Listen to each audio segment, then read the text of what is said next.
Great. So thank you so much. And namaskar to all from Delhi.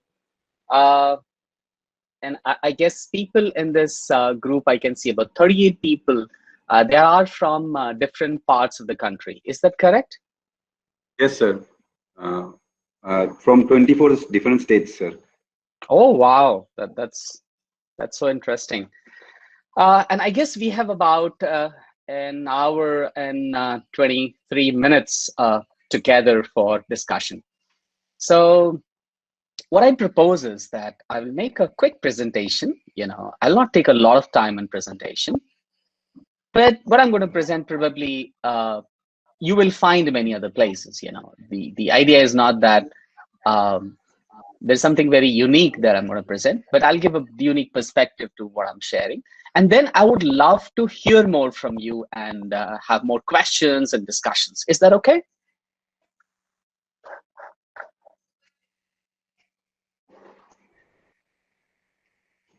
Yes, sir.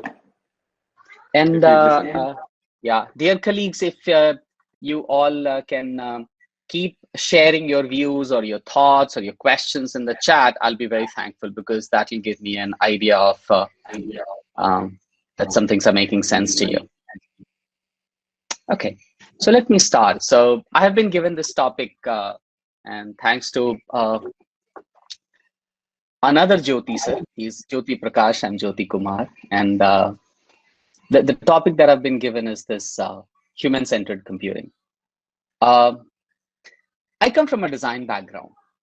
My interest is in creation of products that people use. And that's what our department's vision is. So when I look at human-centered computing, I look from the perspective of how products in the market, mobile-based or computer-based, large screen or small screen, are being used by different people. Now, it looks a very simple thing, Okay, what's a big deal, We know computing technology. We know how we develop a set of lines of codes, which creates visuals on the screens and people interact with it. And so what's the big deal? What is this whole human-centered thinking about? Let me, in the very onset, bring to you my perspective on this human-centeredness.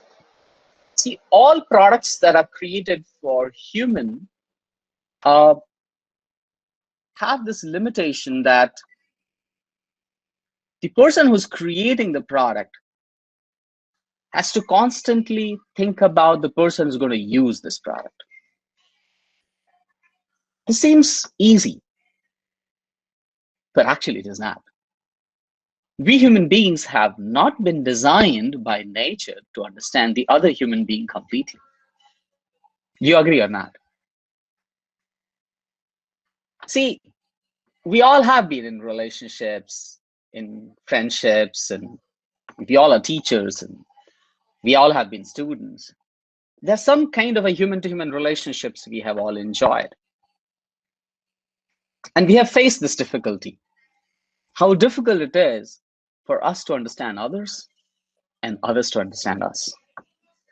Now we are saying that we're going to create technology which people will use, other people will use, and I can predict how would they use. How would my designs make sense to them? What would be the meaning of the words I use? How would aesthetically things appeal to them? As technology is making more and more complications to the cognitive processes of human beings on a day-to-day basis, from simpler thought processes to more complex thought processes involved in a product use are being observed on a day-to-day basis. Tasks which did not involve technology has started involving technology. Tasks which had simple interactions are becoming more and more complicated interactions. Cars initially did not have much electronics. Today, there is some electronics that has entered. That amount of electronics is increasing. Now dashboards are all going to be interactive, the entire dashboards. That's what most of the car companies are looking at. Today, our buttons on the shirt are not interactive. Tomorrow they are going to be. Today, the earrings are not so interactive, but little by little, some of the earrings have started becoming interactive. So this computing technology is going to affect every aspect of life. And as this complexity increases, there's going to be load on people who create this technology to understand how the other user will use my product. And that's what the whole idea of human-centered computing is. We need to look at different channels through which people will use technology in different locations. It could be in physical shops. It could be in websites. It could be on kiosks. It could be mobile devices. It could be in car dashboards, on earrings, on buttons, anywhere. So that's where ISO came up with this definition of what is a human-centered design process or a user-centered design process. And this definition says that while you design a product which is intended for some other person, some other human being, you need to follow a process which involves the people for whom you're designing. That active involvement of users is the backbone of the user-centered design process. And why do we need to involve the users? Because, as we discussed earlier, we human beings are not designed to understand the other human being. We can be in a relationship of 20 years, 30 years, and we still say, oh my God, mujhe ye aadmi samajh mein nahi aata hai. You know? Why does this happen? Because my cognitive processes are not able to completely map the other person's cognitive processes.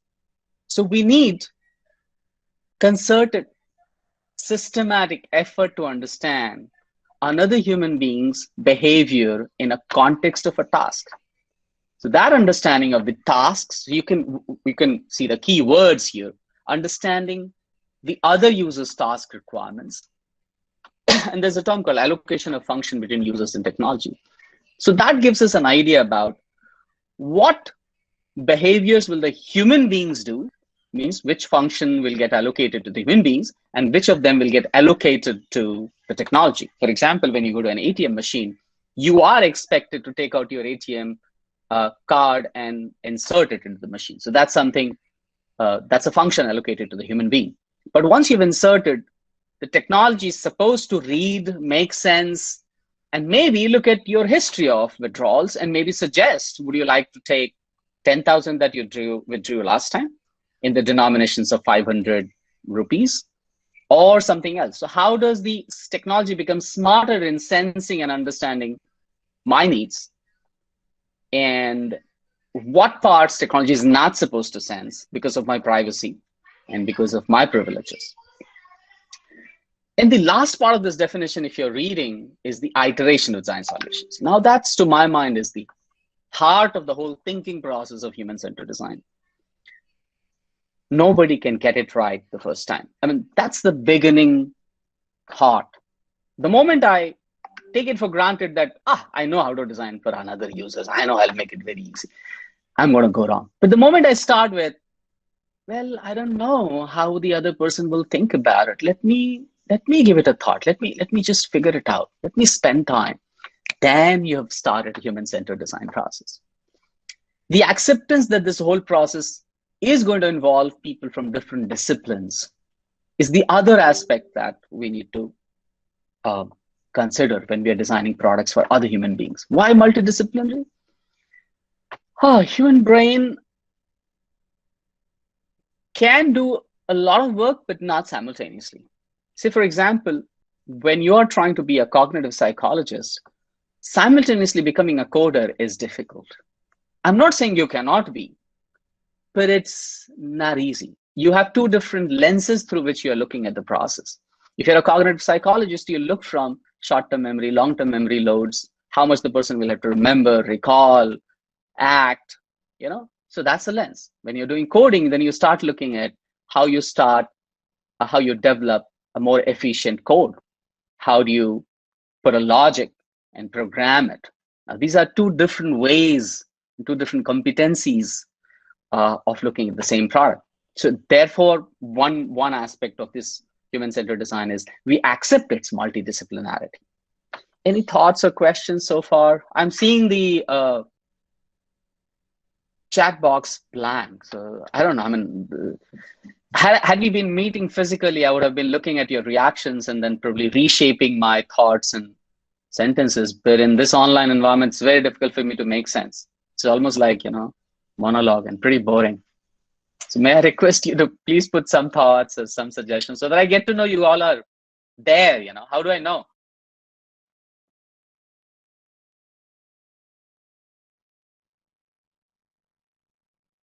Hello, am I audible?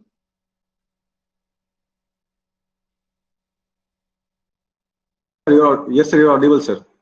I was just requesting if people could put some chat messages. Am I expecting too much? No, sir, definitely not. Yeah, just to get to know that, there's some thought process happening on the other end. But okay, in the interest of time, I'll go ahead. But my request, thank you so much, Anand. That's very good. Yeah, that's encouraging. Otherwise I can't see anybody. So it's like I'm talking to the screen. Yeah. So I'll keep an eye on the chat. So please feel free to butt or stop me or argue something or share something, Yeah, that's nice. It's like childhood stories now. When our grandma used to say that, keep saying ha, in the middle, that encourages me to go ahead. Otherwise I'll feel that you're, my grandmother used to say, otherwise I don't know, you're sleeping or you're awake. I know most of you are there, but I'm just bringing that example. Cool. So, so this is the challenge of the technology being used by human beings, that we need to understand the other human being. Now, I'm using the word other because often we think the way I think and feel, the others will also think and feel, which is completely incorrect. And we know, I'm going to come back to the central theme of human-centered design again, but keeping in mind that why it is so difficult for us to predict the others. We all have been living in society. We all have friends and relations, but then we do find it difficult, and that's where this discipline becomes important. So understanding users, their tasks, their environments, and testing it without is the human-centered design. I'm going to borrow Garrett's model here for a while, just to bring to your attention of what we are discussing and why it is important. What Garrett is saying is that it can be 5 layers in which an interactive technology can be designed to be used by another user in the user-centered or human-centered design process. And the layers are moving from abstraction to concrete. For example, the strategic layer is very abstract. You don't see it, whereas the surface, which is the screen, the user interface of the mobile, of the website, is visible. And so there are different levels of visibility or concreteness and abstraction. The topmost layer, called surface, by Garrett, is something that's visible to all of us. And the idea is that we need to create such that it's natural. People don't have to be taught how to use a user interface. That's a very difficult thing to do.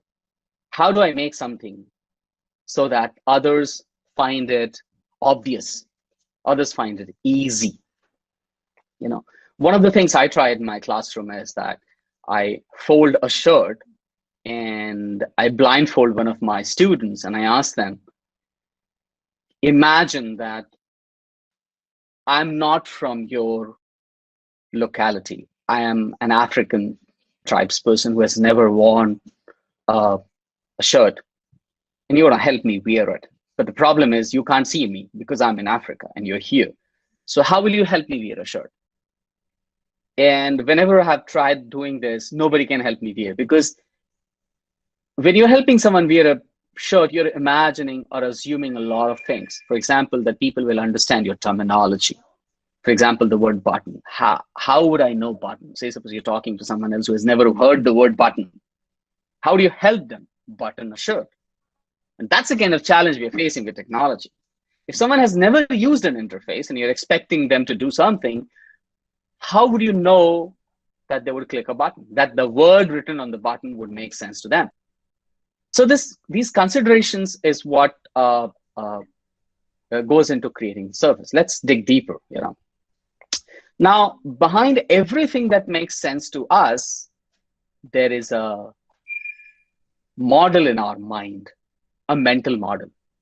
For example, if I show you something that probably you have never seen, for example, this, and say, suppose if you have never seen this, and I ask you, what is this? Anybody? What is this?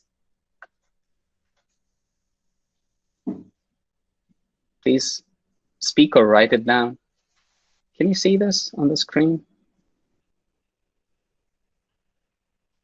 Can you please put your guesses on the chat? Yeah? Oh, yeah, great. See, Anand got it in the first go. Okay, so this is how it looks. Okay, this is actually a mouse.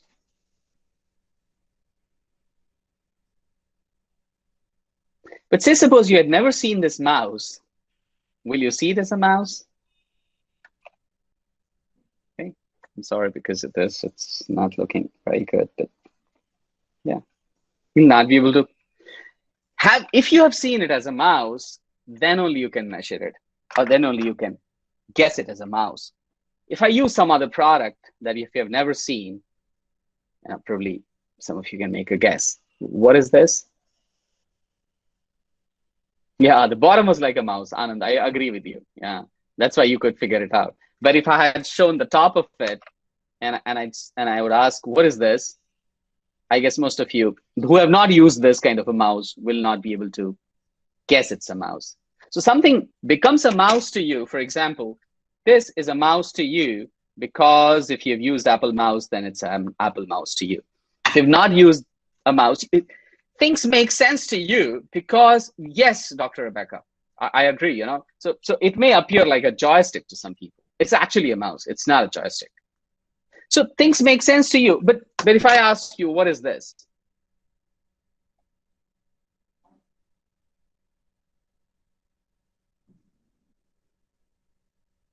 I'm keeping an eye on your chat box. What is this? It's a glass, right? Glass. Great.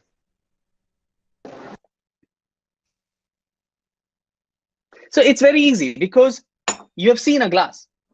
So right from childhood, we have built a mental library of things. And that's why objects make sense. If we have not seen something, it will not make sense to us. It's very obvious, right? So that is the mental model of an object. That's a term we use in semantics. I'm sure many of you would have been used to that. Mental models, right? So now, say suppose, I would ask you, in the top screen, on the right side, you can see there are 4 burners and there are 4 knobs on the bottom. If I were to ask you, which knob would ignite the top left burner? What's your guess? The first one, or the second one, third one, or the fourth one? Which one would ignite the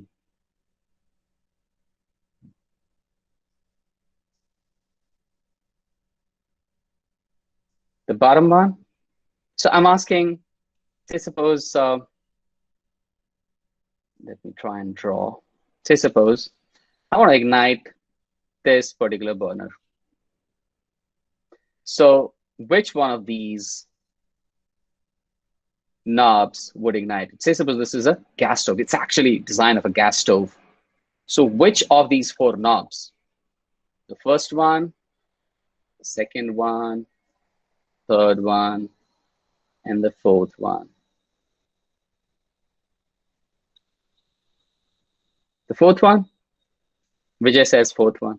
Let me ask others. Let's have a poll in this class. More options? Fourth, okay. Second and fourth, interesting.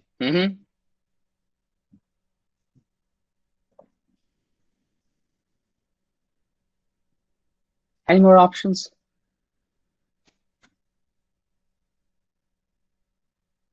Number 3 and 4.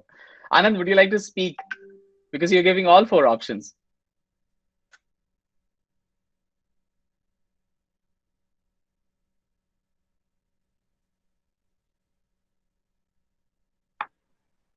No, three, sir, three and fourth, because below one will be for ignite and maybe upper one will be for slow and like that. Thank Making. you. Got it. Yeah. And I agree with Muhammad Aslam, that it's confusing. And I think most of us are finding it difficult. So in this design, that's a problem, that we do not know which knob is related to which burner. But in the bottom one, it's very obvious, isn't it? Just because there is a natural mapping happening. So this is what involves when you are designing from a human-centered perspective.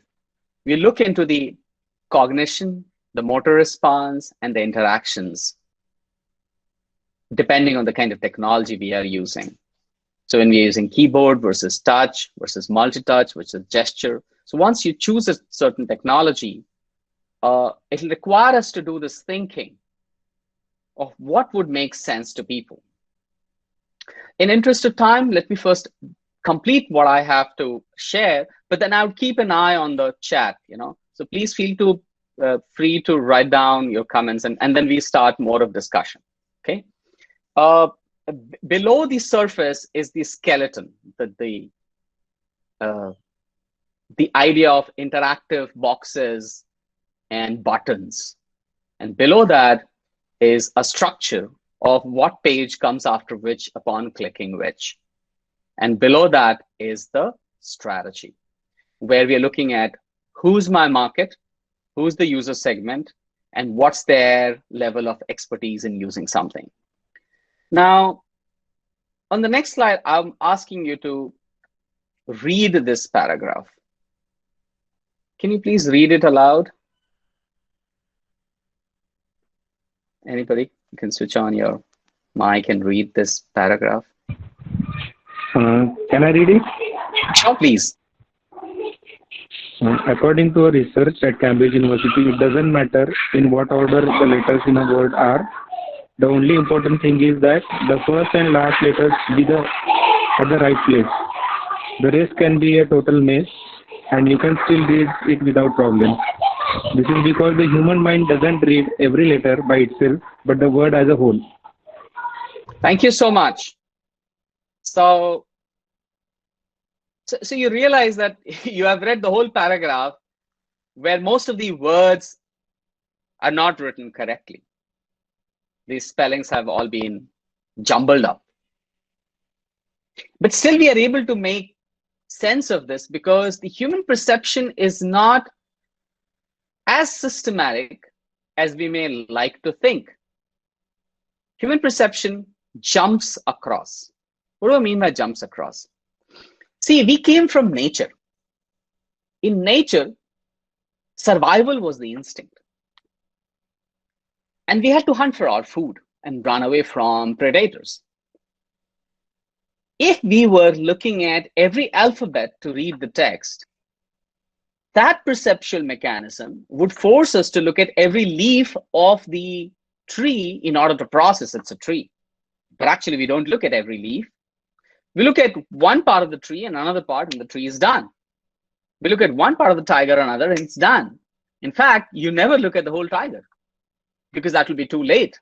Tiger will eat you up. So slightest hint it's a tiger, you start palpitating, you start planning to run. So our perceptual system is using cues to build a meaning. Now, this is where the trouble begins, because the meanings you create into the technology may not have the same meaning to the users because their mental library of what they have seen in their lives will be different than yours and mine. And they're always doing 2 + 2 = 5, like we are doing 2 + 2 = 5 here. We are always making a guess of what this could be. We are never systematically looking at any object.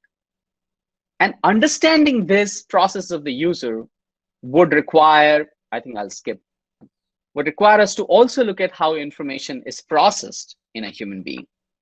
So anybody from a cognitive psychology background here? Or you had a cognitive psychology course in your education?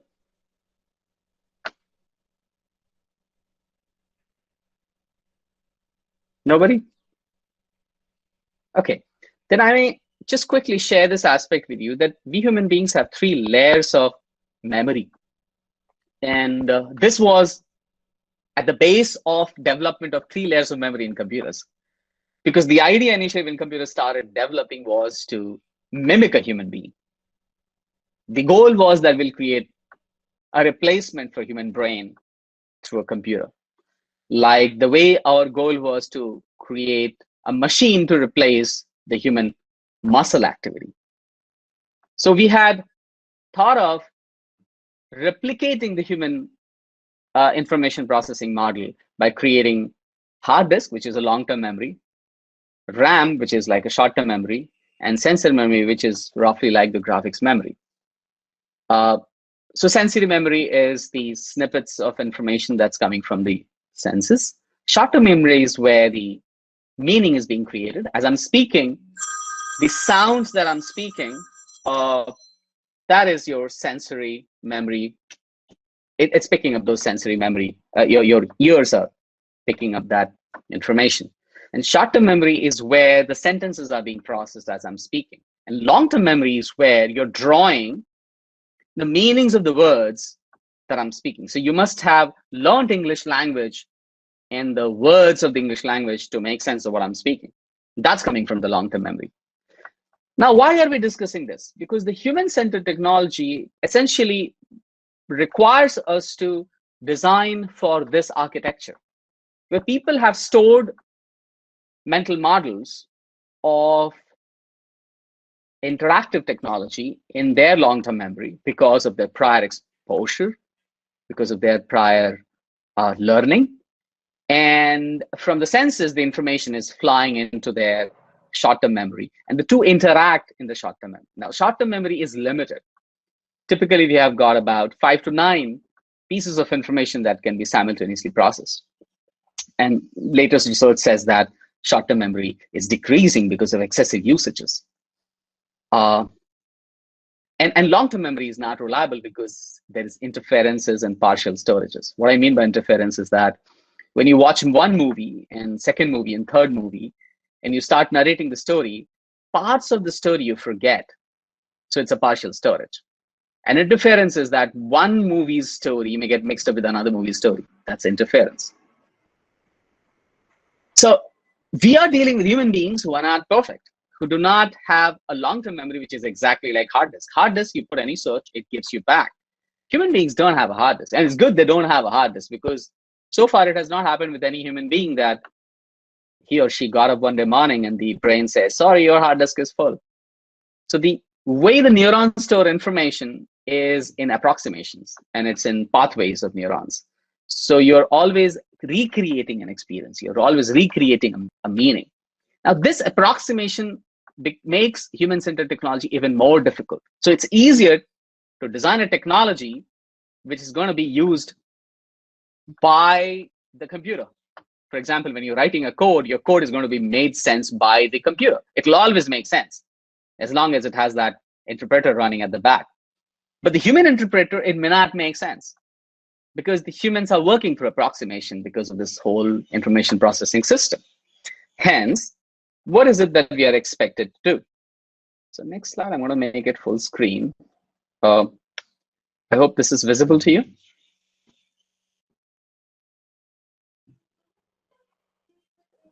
Yes, sir. Visible, sir. Great. So a person who's designing, in a sense, is conceiving an idea of creating a technology-based product, interactive product. I'm calling him or her a designer.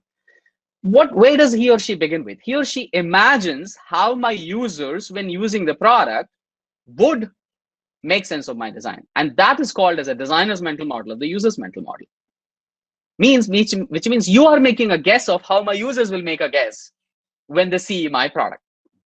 Based on that, the designer creates a product which the user uses, and then user has a different mental model. This gap between the designer's mental model and user's mental model is the challenge which human-centered design is trying to bridge. Now let me get down quickly, now that we have spent about, I guess, 50 minutes or a little bit more than that. And so Jyoti sir, we are here till, oh no, we have spent only 35 minutes. So we are here till 1:30, isn't it? Yes, sir. Yes, sir. Yes, sir. Yeah, sorry, I see. So we have time. Great. So let me, anybody who in this class who has ever done a usability test or has a lab which does usability test?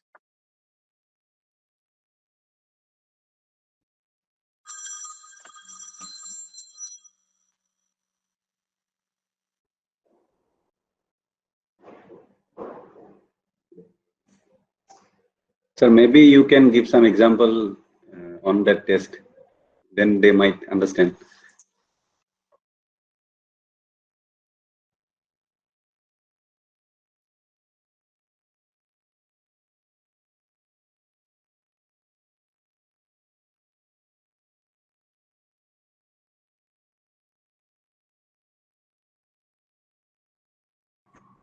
Sir, your mic is mute.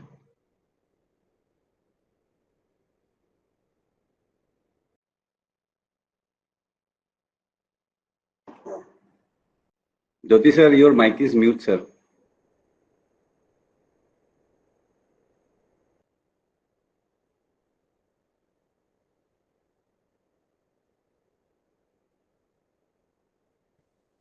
So exactly when I started talking about usability, that the technology started giving trouble. So that's exactly, am I audible now? Yes, yes, sir. Yes, you are audible, sir. Yeah. So exactly when I started talking about usability,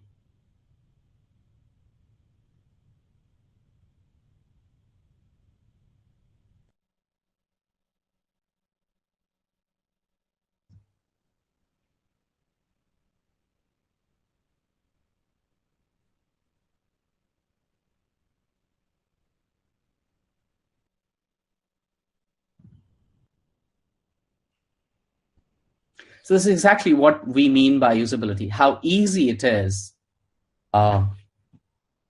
for people to use a product, how easy it is. Easy means that one doesn't have to think a lot. One doesn't have. So am I audible now clearly? Yes, sir. Yes, sir, you are audible. Sir.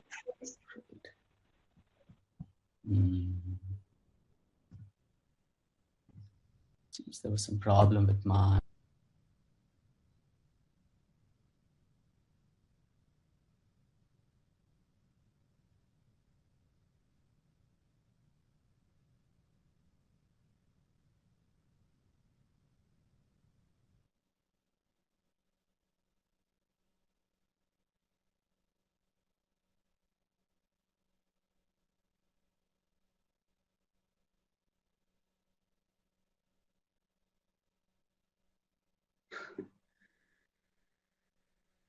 Sir, you are again mute. Okay. So I hope everything is okay now. I've removed my earphones. That's giving me trouble. So, so usability is a discipline which looks into how easy, efficient, effective, learnable, and memorable a technology-based interactive product is. And how does it do that? It often tests a product using a usability test. How do we test usability of a product? So we take a product, which, for example, mobile-based application or laptop-based or computer-based application. We give it to a user. So you can see the user here. And we ask him or her to perform a task. And the facilitator who's sitting behind him or her at a slight distance is taking a look at the screen, and the user is interacting with the screen and is also observing the behaviors of the user. And there's a one-way mirror in the middle, beyond which there's an observer sitting, who's also taking a look at this entire interaction and is also looking at the recording of the behavior, which is happening from the computer here. This is a typical spatial arrangement of a usability test. And there are softwares which help us do the analysis of users' behavior. So testing is one great way of getting to know whether the way your mental model, if I go back to the previous slide, the way you had thought of the product to work, it's working or not, whether it's matching the user's mental model or not. Why do we need to do this? Because there's no other way of understanding how the others will understand what I'm saying. You can't ask them because we cannot talk about this. This is something that happens very deep in us, the meanings. We can observe the behavior and see whether the person is struggling to complete the task, is making errors, is getting frustrated, or is it doing it very easily with less effort, less time, less mouse movement, less clicks, less errors. So this is what a typical usability test gives us. So let me sum up what I've discussed so far. So we started by saying that we have interactive products everywhere around us. And the challenge is that of predicting how human beings interact with that technology across different channels. And a user-centered design process have been built in the International Standard Organization's definition, which more and more companies have to adhere to in order to get the certification. And there are many perspectives to it. I'm picking up one perspective which Garrett has given, which is saying that there are 5 layers to it: the top skin, and then there is a skeleton below it, then there's a structure below it, and then there's a strategy below it. I'll come back to the strategy part. Why do we need to put so much effort? Because we human beings are different and we are not perfect. Our system doesn't work through systematic pixel by pixel information processing. We jump to conclusions. And it happens because of the survival instinct in us, which comes from the jungle. We have to make quick sense of whether it's a tiger, whether it's a tree, and run towards one or the other. Hence, in order to design, we need to make the process as a user-centered, which is typically bridging the gap of the designer's mental model and the user's mental model. And a key component of this whole process is the testing, which we need to develop more and more skills about. In fact, Indian job market has started suffering because of absence of these skills in our resources. When initially jobs from America got Bangalore, and that's how they used to say it. When in Silicon Valley in early 80s and early 90s, late 80s and early 90s, people used to lose a job to an Indian, and they used to say that my job has got Bangalore. Now, the idea was that because India was under the foreign dominion and we could pick up the foreign language, which is English. Right now we're talking that language. It helped our country create low-cost developers and coders, because of which we could get jobs which were offshored to us, and we could do it at a much lower cost because the global competition was there. But very soon our jobs started getting Singapore and Shanghaied because the companies across the globe started figuring out that we're not delivering quality. We are delivering cheap, and then we started becoming cheap labor rather than quality designers. And where is that quality missing in our design work? It's because of this awareness that just the hardware and the software is not sufficient for a technology to be desired. In order for the technology to be desired, we need to understand the human aspect of the technology. And the quality of the technology comes from this understanding of how the human beings are using it, whether liking it, disliking it, and so on. I don't see any chat messages. Any comments, questions, thoughts? I can get the feeling I'm talking to a wall.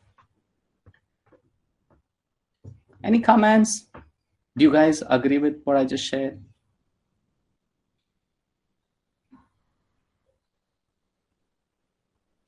Thank you. But please also share your thoughts in it so that I can understand what's your perspective.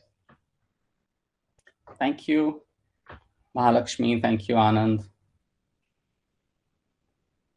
Hey, great. Thank you, Anand. That helps me. Yeah, that's very encouraging. Yeah, great. So let me, next slide. Next slide is going to be slightly complicated. If you have held your attention so far, I'm going to test that attention now. I've created a slide based on Jacob Nielsen's book called Usability, Engineering. And I've developed on it further. So there's a concept that why would a new technical product or a technology product be acceptable by human beings? And what I'm seeing is that there are three kinds of acceptability: social acceptability, practical acceptability, and this next one called experiential acceptability. Social acceptability. What do I mean by that? Socially, we know that a bindi signifies something, that bangles signify something, that kurta pajama, sari signifies something. Certain kind of foods in certain occasions, they're socially acceptable. We do a lot of things in our lives because we want to be part of the society. Human beings are social animals. So we would like to use a product because it's socially accepted. In fact, a lot of advertisements use this angle. When I was a kid, neighbor's envy and owner's pride, that was Oneida, right? So you don't buy a TV because it has very good quality, but it's because you want to make your neighbors envy. Sorry, that's a negative one, right? But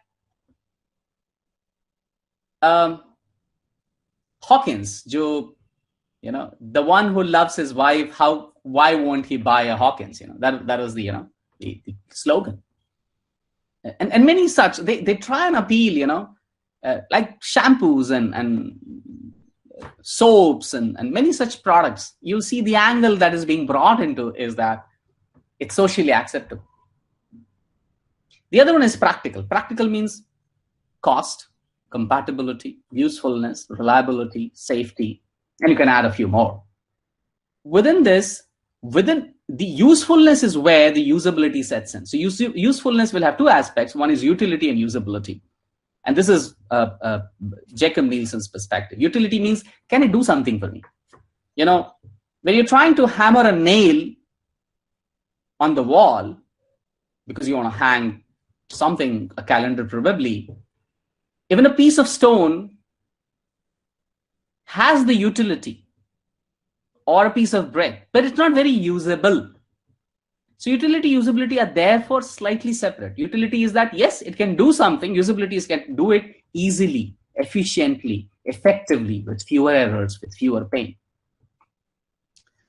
And the last part of the acceptability is experiential. Now, this is where I'm now deviating from this whole human center, and that is really, really complicated. So far what we have discussed is mental model not matching. So designer's mental model has to match to the user's mental model. Fair enough. But the human beings are not using a product just because it's easy to use, because it's hip in the society, because it's fun to use it, because it gives me a new identity. It matches my belief systems. It is emotional. It has affect. It has the kind of stimuli that titillates me, that arouses me. And it gives me some challenge.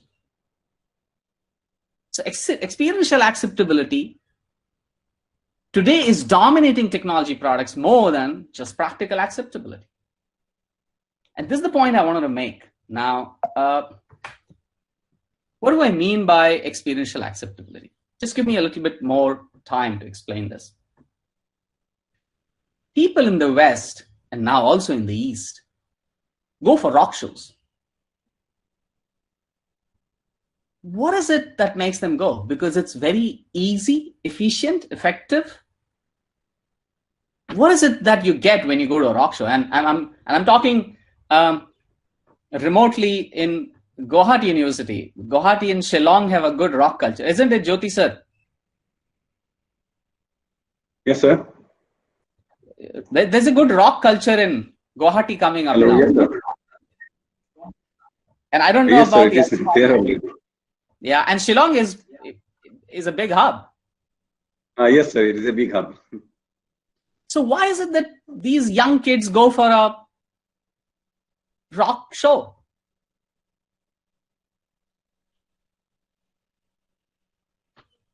Anybody? They feel it energetic, sir. Feel it energetic. The adrenaline pumping. The Yes, arousal sir. in the body, right? And let me take the other extreme example. Now, Kumbh is going to happen in Haridwar, and you'll see this kind of a scene. Now that government is still restricting due to Corona, but, you know, why is it that people are taking so much of pain? What's happening here? Anybody?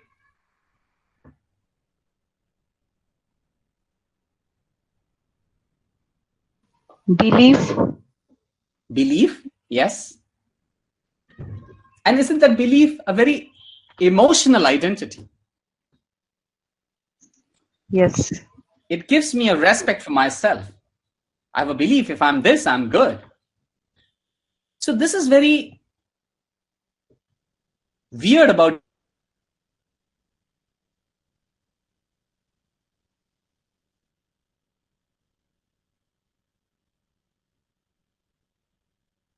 that's because of the brain architecture.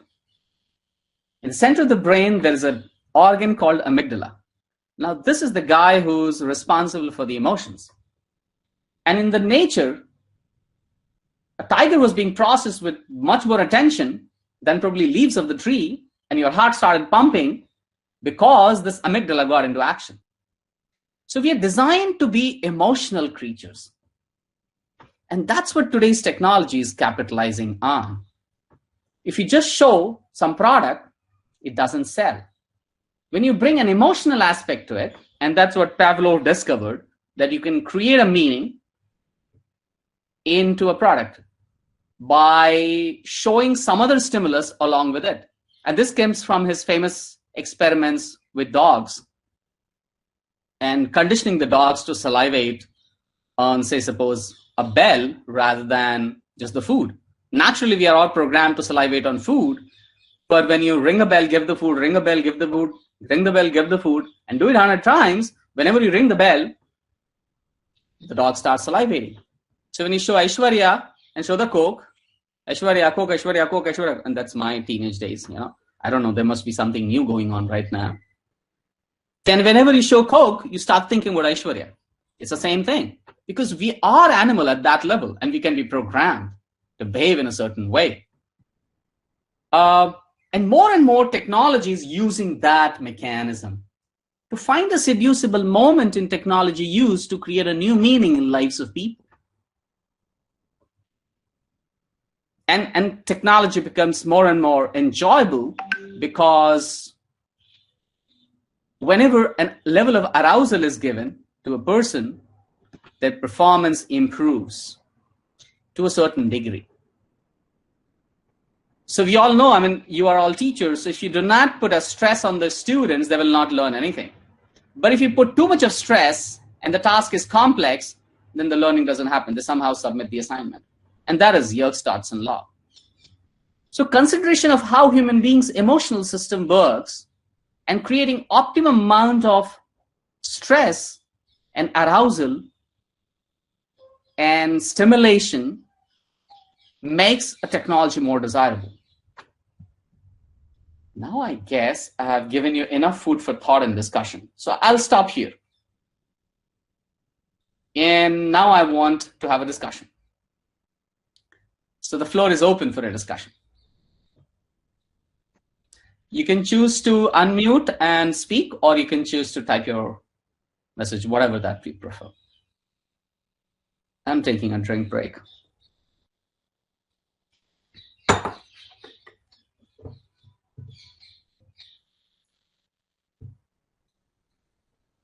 Participants, please ask your questions.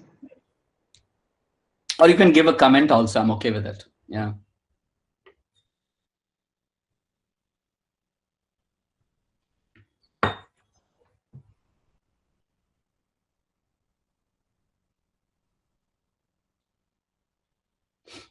I guess I've lost everybody.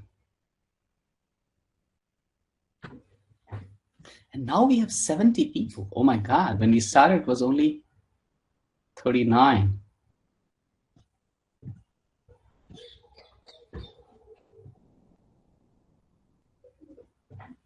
So you can put a thought or a comment or a question. New things. I understand. Thank you, Rebecca.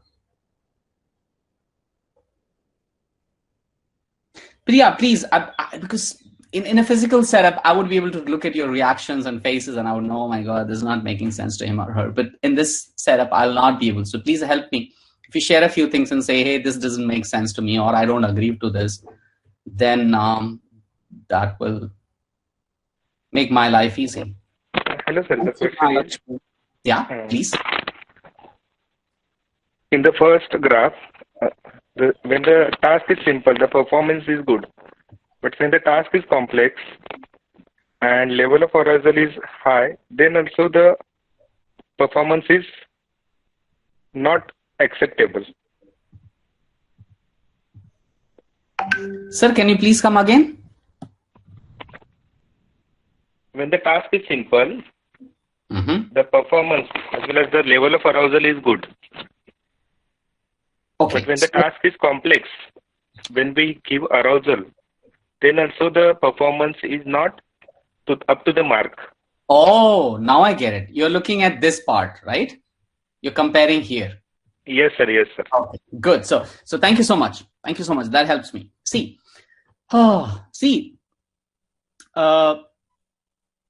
if I were to ask you to add 3 plus 3, what's the answer? 6. If I were to ask you to multiply 33 into 33, what's the answer? 999. If I were to ask you 396 into 456? I need to calculate. Great. So now see, as the complexity of the task given to you increases, your performance in general is lower just because of the complexity. Task is complex. And simpler tasks, your performance is higher. Now, say suppose I were to ask you to add 3 plus 3 and I started playing loud music in your background, one arousal, or I increase the temperature of the room, another kind of arousal. Literally anything that is putting your physiology on stress, okay, then your performance will not get affected so much. But if it was a complex task, your performance will get affected more. So the bottom line is, in general, simpler tasks are easier to do. And if you add a little bit of arousal in that, a little bit of stress in simple tasks, your performance improves further. But with complex tasks, you cannot. So where are the applications of this? So say suppose you are cooking in the kitchen and you play some music. Your cooking performance actually may improve. But if you were in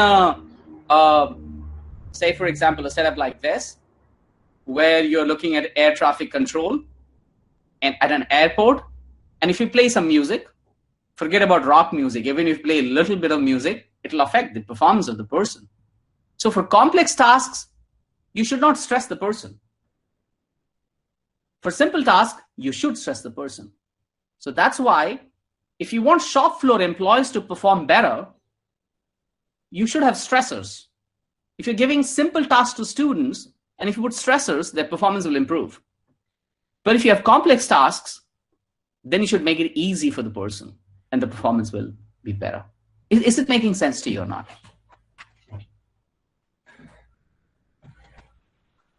Yes, sir. Agreed. Thank you. But let me also tell you the applications of this in a technology domain. So if you're creating an MP3 ringtone download website, then if you make it richer and have lots of options with star ratings and this person recommends that and these are the total top charts and hits this, it'll actually make your site work better. But if you're creating a hospital site and you create any of those distractions, it'll become disaster.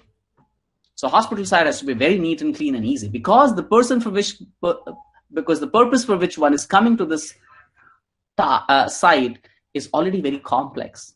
They're demanding. The person is already stressed. You should decrease the stress. And then they will have a better performance on the website of the hospital. But if you want the performance to improve on a social networking site or some entertainment site, you should increase the amount of stimulus, because literally anything that your body has to process, your eyes, ears, skin, like temperature, vibration, everything is creating an arousal in your body. And that's the logic. So when to make technology very simple and when to make technology deliberately complicated, this Yerkes-Dodson law, these two scientists, I feel, have given some clue to that. Sometimes you can make a gamification of the technology. So you gamify technology and people enjoy, challenges in the technology and they would have fun. But you can't gamify a hospital kiosk. It has to be very, very simple. These are two extremes I'm picking up. More thoughts, comments, questions? Not possible for you all to have your camera on, just for me to take a look at. I know it's not maybe bandwidth issues and other things, but it will be very nice to. There's something about being human. When we look at other human faces, we all get a comfort. Looking at the screen is not very comfortable. Yeah, thank you so much. So I think that's Rebecca, ma'am. Thank you. Rebecca Gedam. Am I pronouncing it correctly?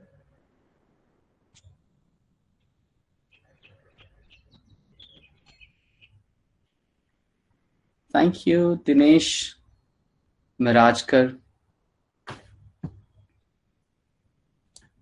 Thank you, Payal Saha. So that's good too. Yeah. Any comments, anybody? Thoughts? Yes, sir, it's Rebecca. Yes, please. Yeah. It's Rebecca. Rebecca.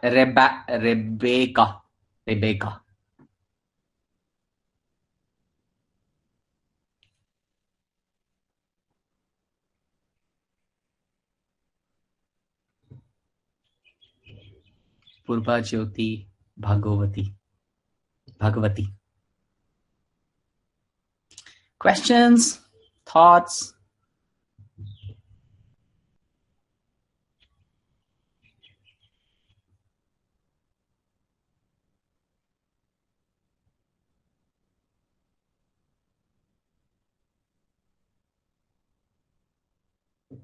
We still have some 25 minutes. What do you suggest, Jyoti Prakash sir? If there are no questions, so we may wind up. There is no problem, sir. So participants, if you have any other queries, please ask.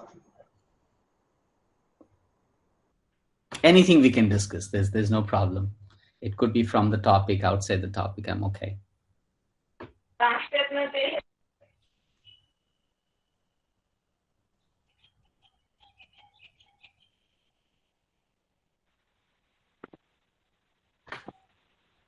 Sir, while sir, I have a anything, question. Yes. Okay, continue, Yes, sir, your question. Sir, it's outside the topic. Yes, sir. Sure, please. Sir, Yeah.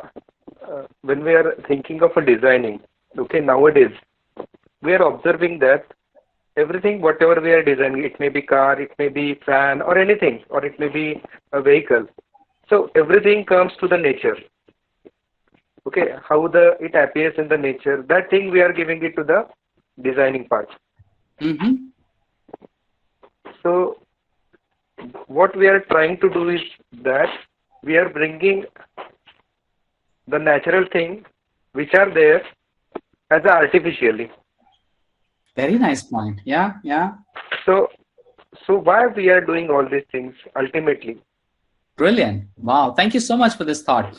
So I think, Dineshji, what you have said is, let me rephrase it. You're saying that today's technology is trying to mimic nature. Am I correct? Yes, sir. So why is it that we are trying to mimic nature? And why is it that we are trying to do it artificially and so on? So first of all, I agree with your observation that yes, and this is called biomimicry for two reasons. Biomimicry is being used across the globe, whether it be MIT, Stanford, and big technology companies, Google, and robotics and everywhere, for two reasons. One, nature somehow seems to have evolved over millions and billions of years, and it seems to be very smart, intelligent. We don't know why and how. That's another question. And that's something we don't want to discuss. Why is nature so intelligent? We want to use it. We want to harness it, And that has been the mindset of human beings for some time now. We have lost our interest in nature as being part of the nature, as being a member of the nature, as being the nature, and see how we make a sense of our life as a living being on this planet, being part of the nature. But we want to harness it. We want to consume it. We want to use it mostly to fulfill our all kinds of desires and never fulfilling desires. So when we're trying to harness it, we see that nature, whether it be an insect or a tree or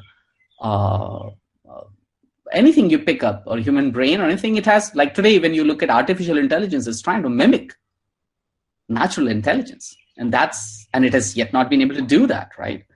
And in fact, there are many movies which are afraid that if it happens, what will happen to the mankind and so on. But we know AI is here to stay, and AI is going to grow.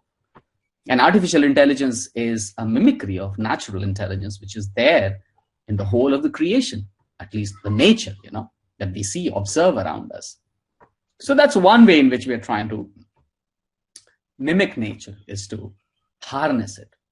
The other way we are trying to mimic nature is because we were designed to live in nature. We like, for example, the sound of water flowing through the stream in mountains. We like the sound of water when the waves break on the seashore. We like the chirping of the birds. We like the water falling, right? During the rainy season, the sound of it, right? So we were designed to experience nature and feel good. We don't know why. We were designed to salivate on tasty food, and we were designed to dislike poison.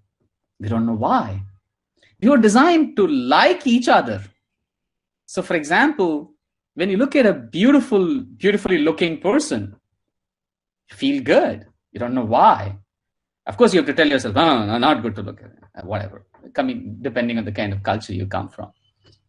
But it's nice to look at a young baby, to look at perfectly symmetrical faces, to look at glowing skin, and so on, So this is something we were designed to experience. We think that we are liking something, but the truth is we were designed to like it. You like a certain proportion of the nose and the eyes and the ears on a beautiful person's face, whether it be male or female, because that proportion of the face and facial features shows health of the person. And you want to meet a healthy person and so on. So it's again an intelligent nature. If you want to read more about it, there's a book called Emotional Design by, Don Norman. where he talks about visceral, behavioral, and reflective levels of design. And he talks about how, at a visceral level, things have to be appealing. Viscera, you know what is viscera? Anybody? Viscera? No? Okay. So you might have heard about sometimes in forensic tests, somebody has died and a viscera of the person was sent for testing. So viscera is the lower abdomen. It's called viscera. Now, when you look at things which are ugly, your viscera repels it. And when you look at things which are beautiful, your viscera relaxes. What you call as gut feeling. So we have been thinking our brain is in the top few inches of the body, but there is a part of the brain which is in the stomach also. That's why you get a gut feeling. That's why there's a visceral appeal. Somehow we were designed to appreciate certain things in nature. So technology is mimicking nature for these two reasons. One, to generate a good experience, because we were designed to have a good experience with nature. And second is to make smarter products because nature is smart. I don't know whether I answered your question, but please let me know. Yes, sir. But in continuation with that, sir, ultimately the technology that we are using for mimicking the nature and giving it back to the people so that they will feel like that. Yes. That means we are moving away from the nature and giving them just the effect. Thank you so much. So this is the tricking business, which in a way is spoiling our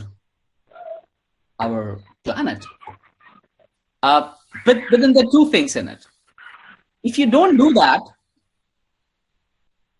technology will also not be acceptable. So you can have a good technology that if you want to make acceptable, you mimic nature and make it appealing. And it serves a good purpose.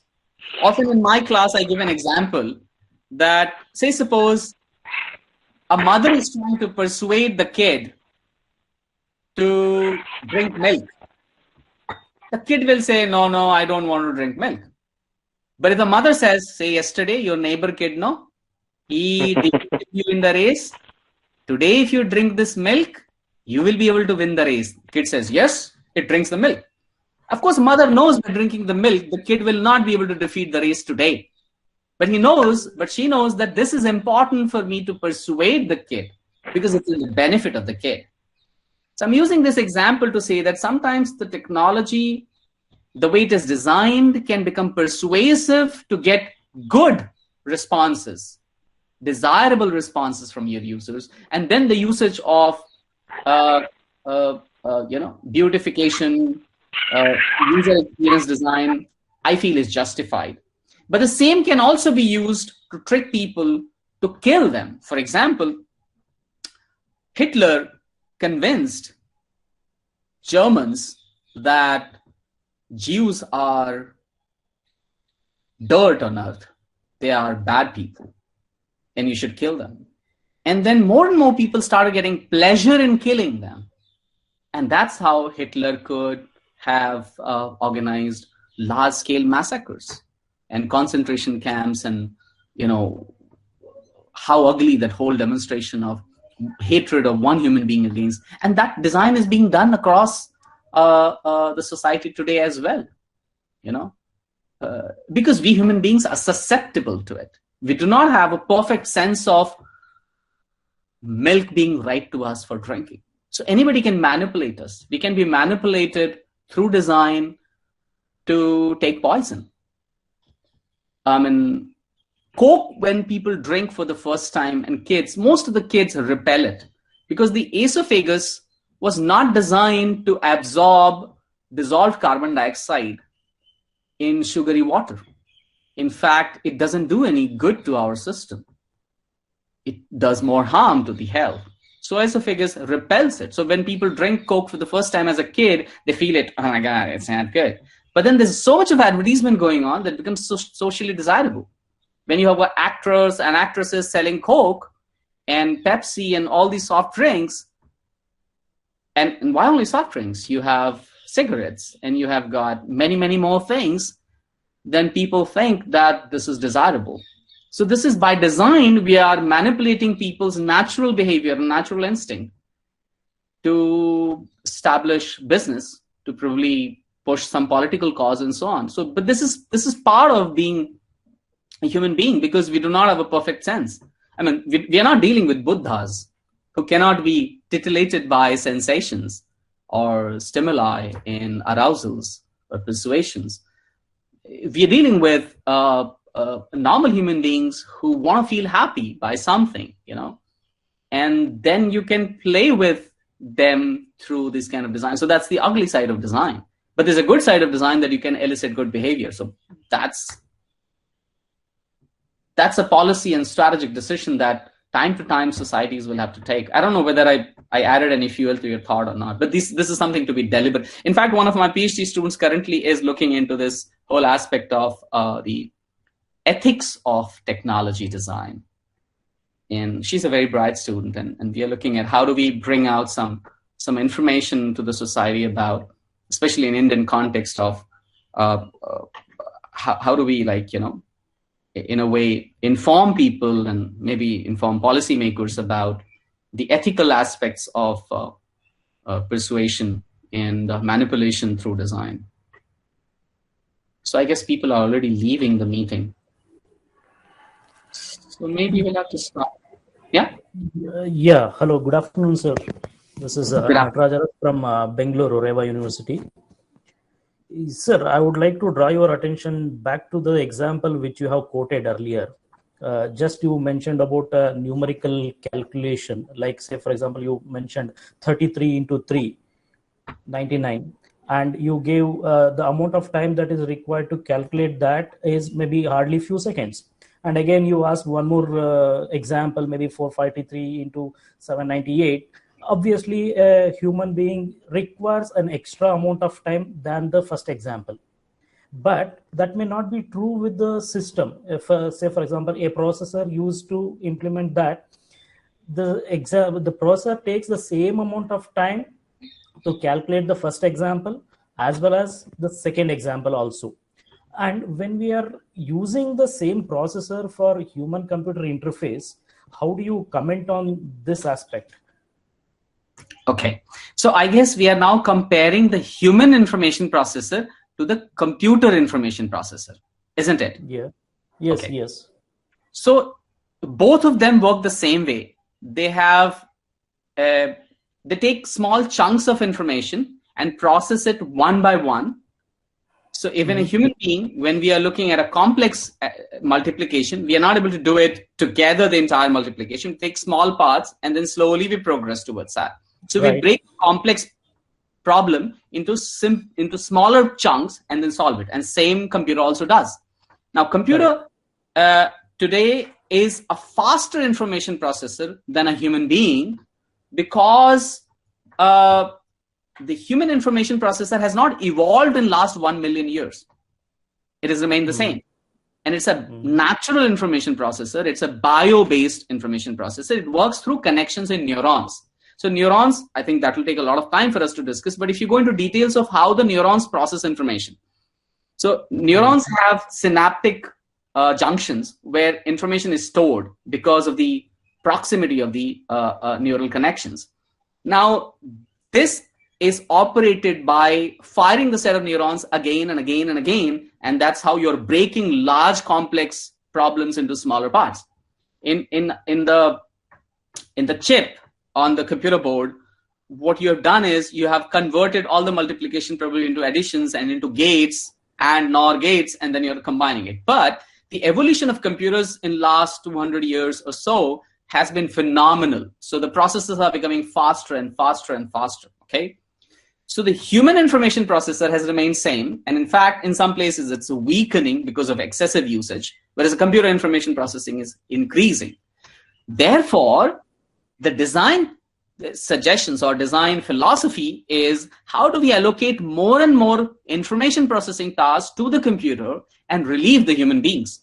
Because today, computer memory and computer processing powers are almost free, whereas the human processing is far more expensive. So this is one design movement which earlier we discussed about the function allocation to the computer or to the human. So so through AI, what we are trying to do now is how do we shift more and more of the clerical not decision making, but clerical information processing to the computer and leave the decision making part to the human beings. How do we use the information processing capabilities, which is increasing day by day, of the computers to aid the human and the human society for ease of living and for better, achievement of tasks and so on. I don't know whether I answered your question, but let me know. A little bit. Fine. That's fine. Whatever the statements that you mentioned, it is applicable and that can be taken. Thank you, sir. Thank you so much. Thank you. Thank you for all the wonderful questions, and thank you for your time and attention. I hand the floor over back to Dr. Jyoti Prakash Medi. Thank you, sir, for this opportunity. Thank you, sir. Thank you for your thought-provoking talk. And we really had a great experience to learn new dimension and about designs, how it is being done. And thank you, sir, for your time out of your busy schedule, definitely, and giving opportunity to learn from you. And it is really a blessing for us. So from the entire team of Human-Centered Computing and EC department, and as a whole from Guwahati University family, I will thank you for all your support and for everything, sir. And in future also, we'll definitely communicate with you whenever we have any platform. Thank you. Wish you all the best, and hope to see you sometimes in person somewhere. Yes, sir, definitely, sir. Thank you, sir. Thank you very much, sir. Thank you. Thank you.